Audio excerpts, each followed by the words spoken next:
Muchas gracias a los organizadores por la invitación. Mi nombre es Manuel Mendizábal y el tópico de mi charla de hoy es falla hepática fulminante. Voy a comenzar con un caso clínico. Esta es una paciente de 21 años que fue derivada por ictericia, náuseas y prurito.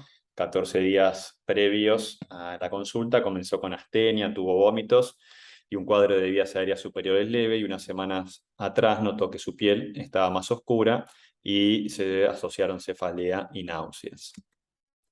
Al examen físico, la paciente presentaba ictericia generalizada, estaba alerta, estaba orientada, no tenía antecedentes de importancia, no refería ingesta de medicamentos en los últimos meses.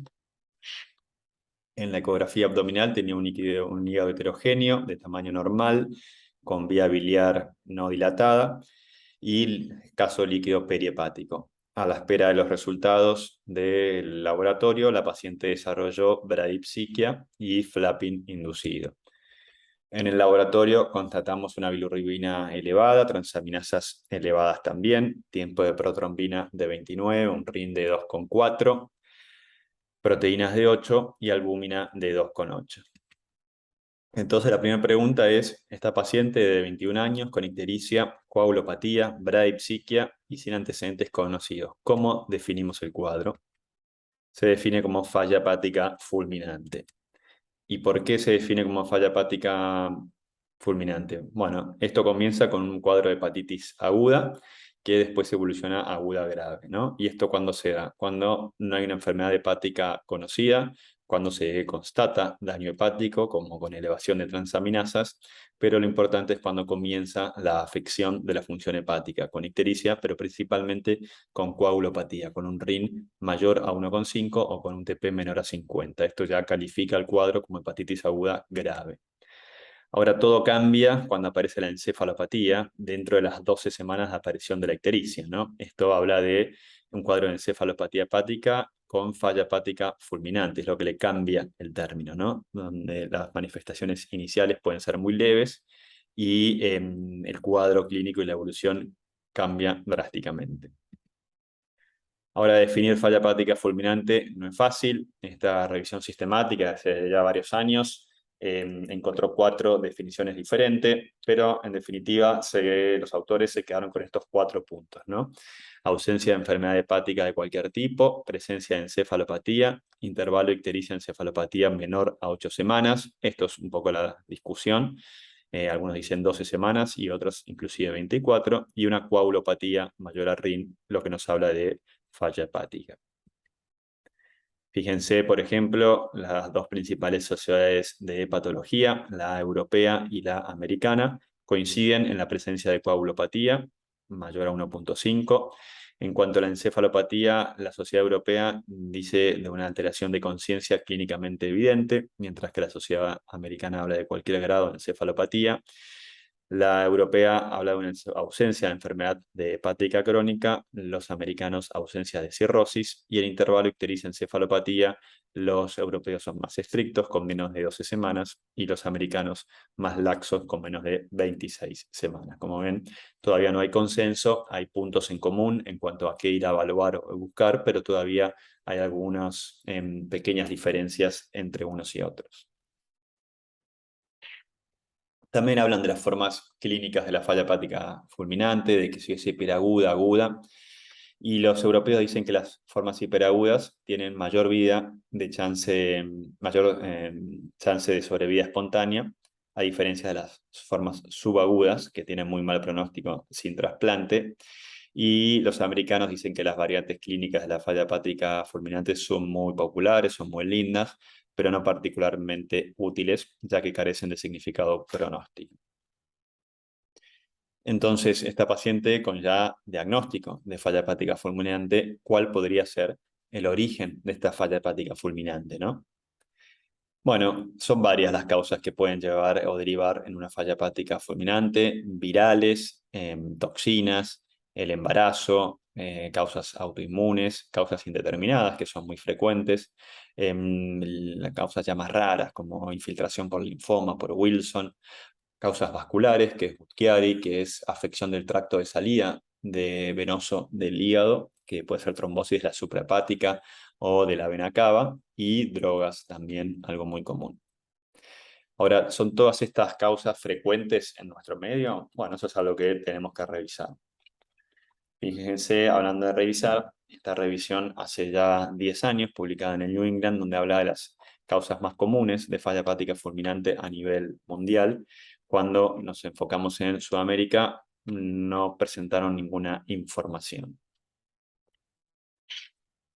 Ahora, si vamos a las guías de práctica clínica de la Sociedad Europea, habla a nivel epidemiológico de las diferentes causas en diferentes lugares, y en Sudamérica menciona solamente la de Chile, un trabajo pequeño de 27 pacientes, em, todos o en su mayoría de causas por virus hepatotrópicos, ¿no?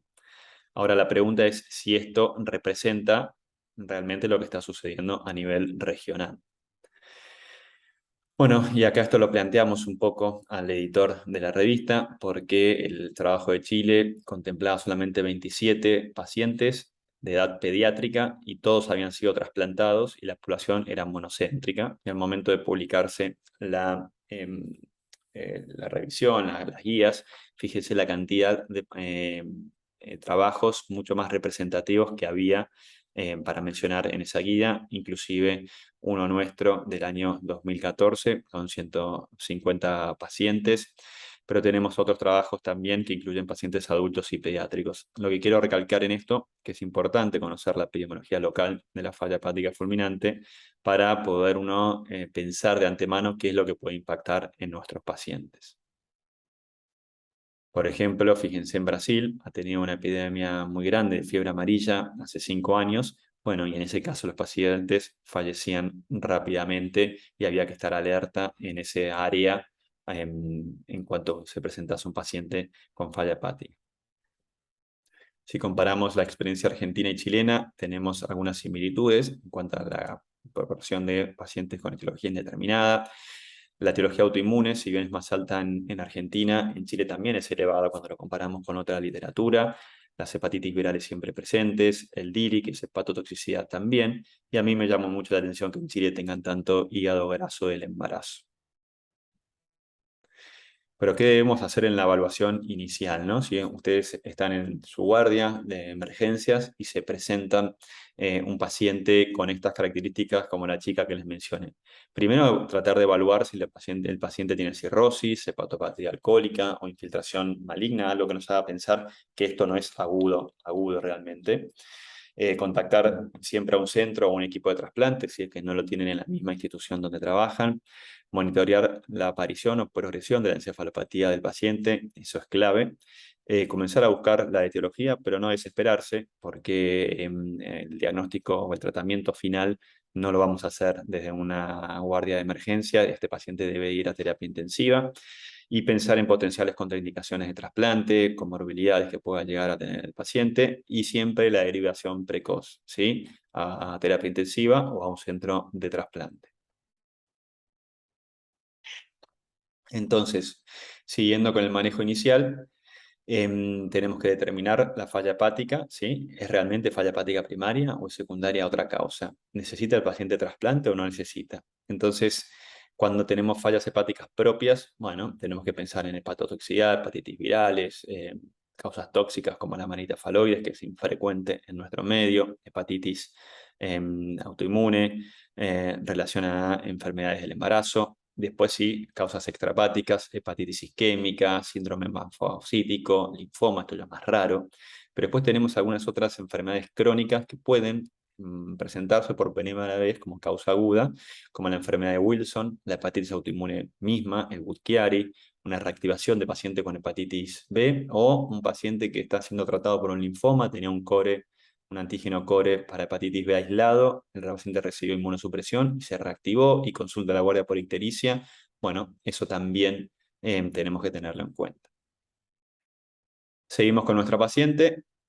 Como ven, la analítica no ha cambiado mucho, pero tenemos resultados como el FAN positivo, el asma positivo, la IgG elevada, gamma globulina muy elevada.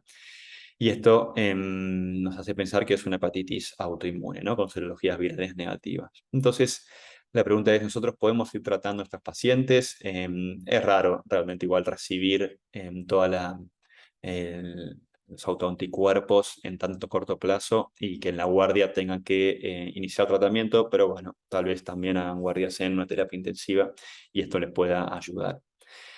Entonces, lo que sí está claro es que la N-acetilcisteína, que inicialmente se usaba solamente para la falla hepática fulminante, em, por paracetamol también se utiliza, se vio que se puede utilizar para otras causas de falla hepática fulminante, ¿sí? Pero en estadios tempranos, de encefalopatía leve a moderada, como era el caso de nuestro paciente. Ahí se vio que mejoraba la sobrevida.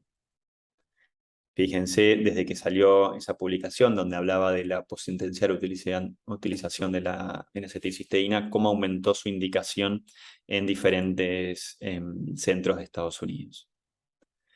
Ahora, ¿qué pasa con la hepatitis B? Bueno, no es infrecuente en nuestro medio la fulminante por B. Si bien no hay estudios bien hechos y diseñados, porque esto es una población muy heterogénea, la gran mayoría de los centros utilizamos antivirales al momento de diagnóstico de una falla hepática fulminante por B, porque la idea es que el paciente llegue con la carga viral lo más negativa, indetectable posible, o lo más baja posible al trasplante, y así evitar la recurrencia por hepatitis B post-trasplante, o sea, la infección del injerto. ¿Qué pasa con la hepatitis autoinmune, que es la paciente de hoy? ¿Y qué rol cumplen los corticoides? Hay algunas series publicadas al respecto. Yo acá les presento la nuestra. Si bien no es la casuística más grande, es la que a uno siempre le gusta mostrar la experiencia personal. Esta es una población muy heterogénea, ¿no? Todos los pacientes tienen diferentes grados de afección hepática, las dosis de corticoides no están consensuadas y no tenemos estudios randomizados, prospectivos para evaluar esto. Son todos más bien retrospectivos y a gusto del consumidor, más o menos. Y lo que nosotros encontramos es que cuanto más temprano el inicio de los corticoides, más chances de mejorar. O sea, los pacientes que tienen encefalopatía avanzada, un puntaje de MEL más avanzado, tenían menos chances de responder. Por lo tanto, sospecho fulminante por autoinmune, el paciente está todavía somnoliento pero despierto. Bueno, es un buen momento tal vez para iniciar corticoides y ver si podemos revertir el cuadro. ¿Qué pasa con el soporte hepático? Bueno, no voy a entrar en detalles, pero hubo ciertos soportes hepáticos evaluados, como el MARS, como el Prometeo. En definitiva, el que funcionó fue la plasmaféresis, o por lo menos estuvo bien diseñado, controlado. Este estudio escandinavo mostró que la plasmaféresis presentaba mejor sobrevida que el tratamiento médico estándar, ¿no? ¿Y esto por qué sería? Bueno, los autores hipotetizan que podría ser porque la plasmaféresis aplacaría la respuesta inflamatoria inmunomediada que se desencadena en estos pacientes y que se agranda como una bola de nieve. Vamos con nuestra paciente. Bueno, le iniciamos meprednisona, le iniciamos N-acetilcisteína y la evaluamos para trasplante hepático. Ahora, esta paciente que tiene una fulminante por hepatitis autoinmune, ¿cuál es el pronóstico? ¿Sí? ¿Tiene chance de trasplantarse, de recuperarse, de morir en lista? Bueno, hay muchísimos estudios, muchísimas variables evaluadas para tratar de predecir la evolución de estos pacientes. Dentro de todos los scores que algunos vamos a ir viendo, tenemos que la edad, la etiología de la falla hepática fulminante, el intervalo entre ictericia, encefalopatía y el grado de coagulopatía serían tal vez las variables más utilizadas. El score más emblemático en cuanto a la evaluación de necesidad de trasplante en estos pacientes es el King's College de la Universidad, de la ciudad de Londres, y lo divide en paracetamol y no paracetamol, o sea, lo divide en etiología. Nosotros es muy raro que veamos una fulminante por paracetamol, así que siempre nos enfocamos en no paracetamol, y fíjense las variables que incluye: RIN, edad, etiología, tiempo de ictericia, encefalopatía, RIN. En definitiva, la presencia o el King's College positivo habla que el paciente se beneficiaría con el trasplante. El score de Clichy, el score francés, incluye encefalopatía, edad y la coagulación medida por factor 5. Y se ha visto también que el score de MEL, utilizado para la distribución de órganos en lista de pacientes con cirrosis, también puede predecir la falla hepática fulminante. La verdad que este es un síndrome muy complejo, muy heterogéneo, que tiene muchísimas etiologías y mucha variabilidad clínica. y puede afectar múltiples órganos. Entonces, no todos los modelos son aplicables para cada región y la pregunta es si hay algún modelo que nos representa mejor. Eso lo evaluamos también en una serie de casos local, donde vimos que el puntaje de MEL predecía mejor la necesidad de trasplante en comparación con el Clichy y el King's College, con un área bajo la curva de 0,82 para predecir sobrevida espontánea versus muerte en lista de trasplante hepático.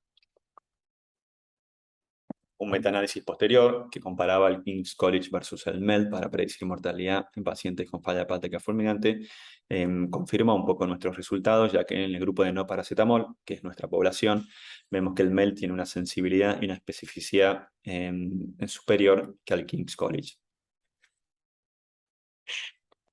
Entonces, la gran duda es una de las pocas emergencias que tenemos en hepatología, es si tenemos que trasplantar o no, si tenemos que esperar que la etiología que llevó, la causa que llevó a la falla hepática fulminante va a revertir o si necesitamos trasplantarlo y que el paciente reciba inmunosupresión de por vida. No tenemos un modelo perfecto, los scores pronósticos nos ayudan a complementar el juicio clínico de estos pacientes y también la utilización de otras herramientas son por ahora muy experimentales. La realidad es que estos pacientes se evalúan o reevalúan de manera continua y conjunta entre el equipo de trasplante e intensivistas.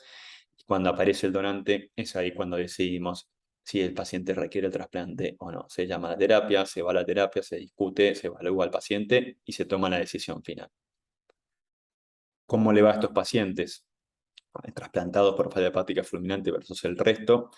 Esto es en los datos del INCUCAI. Vean que la sobrevida al año es superior para otras causas y esto es básicamente porque muchos pacientes con fulminante al trasplantarse tienen mucha morbimortalidad post-trasplante, ¿no? Los pacientes llegan intubados, a veces con un catéter de PIC, la valoración neurológica a veces es compleja o están con una infección en curso que no pudimos detectar y la mortalidad peritrasplante es superior a la de los pacientes con otras indicaciones para trasplante. De todas maneras, si comparamos un paciente con falla hepática fulminante, vemos que la sobrevida al año es menor que el paciente con cirrosis, pero en aquel cirrótico que está en unidad de cuidados intensivos, tiene una sobrevida del 64%, ¿no? Previo al trasplante. Ahora, si ese paciente llega al trasplante cirrótico en ARM, ¿no? La sobrevida es sensiblemente menor que el paciente con falla hepática fulminante. Entonces, ¿el trasplante es una buena opción? Bueno, el Registro Europeo de Trasplante dice que con el tiempo se ha ganado mayor experiencia y que los resultados de trasplante son mejores, cosa que es lógico. En nuestro país ha sucedido algo parecido. Dividimos arbitrariamente dos periodos de evaluación de seguimiento post-trasplante. Fíjense, en el periodo más reciente, 2005 a 2016, la sobrevida a los 30 días fue superior. Ahora, la experiencia de cada centro tiene importancia y esto lo demuestra el análisis de ayunos, que es el INCUCAI de Estados Unidos, donde, en resumen, los centros con mayor experiencia, con más alto volumen de trasplante, tienen mayor sobrevida espontánea, o sea, los pacientes se recuperan sin necesidad de un trasplante. Y los centros con menos experiencia y menos volumen de trabajo en cuanto al trasplante tienen mayor mortalidad en lista. En resumen, si bien esto está en inglés, me pareció una diapo amigable. Paciente con falla hepática fulminante se tiene que internar, tratar de identificar la etiología y ofrecer algún tratamiento específico. Los norteamericanos hinchan mucho con un riesgo de estratificación. Nosotros acá ese riesgo no lo usamos mucho, pero sí hay que evaluar el pronóstico de estos pacientes y darle tratamiento soporte. Hay que transferir a un centro o derivar a un centro de trasplante si ya no lo se hizo, monitoreo intensivo, neurointensivo y evaluar la posibilidad de recuperación. ¿Sí? Eso lo vamos viendo con algunos factores de coagulación, también con el estado mental, obviamente, el sensorio, y decidimos si enlistarlo para trasplante y eventualmente trasplantarlo o no. La clave del éxito del trasplante, o una de las claves, es la derivación precoz. No es lo mismo para un centro de trasplante recibir un paciente con falla hepática fulminante que un paciente fulminado. Muchas gracias.